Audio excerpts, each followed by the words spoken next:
to that kind of thing, I think I would have been even more prepared to deal argumentatively or whatever with vitality versus just kind of off the cuff situations and what I perceived to be the approach that should be used, because like, I was not aware of any of that.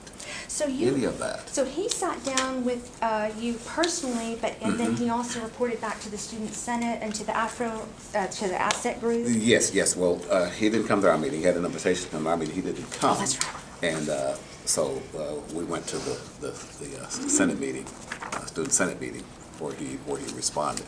Yes. Okay. And then, was that the last you thought had happened with it, or? Let's see, I would think that was probably the last that I thought had happened with it until, the opportunity when he brought Dr. Talbot to campus, and so I saw some progress.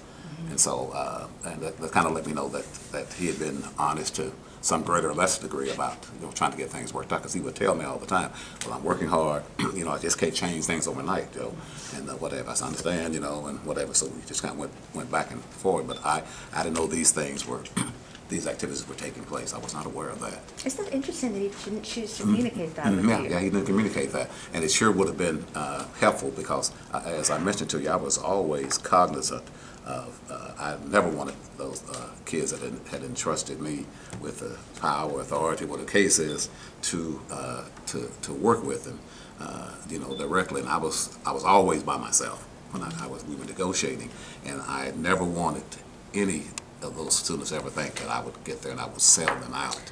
And so like I said, I didn't have access to information. He didn't tell me specifically what he was doing, to work with us, because like that would have helped even more, because like I had to keep the lid on things, because like as I told you, this one student came to me after that meeting and said, and he didn't say a lot. As you can look in the at the response, and it was almost non-committal, but at least the issues were addressed and whatever. So I don't think anybody was necessarily satisfied with that. And so this one student came to me and said, Joe said they don't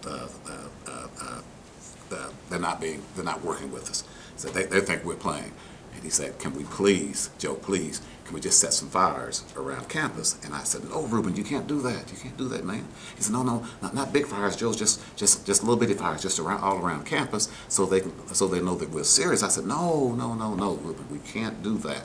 He was shaking and trembling.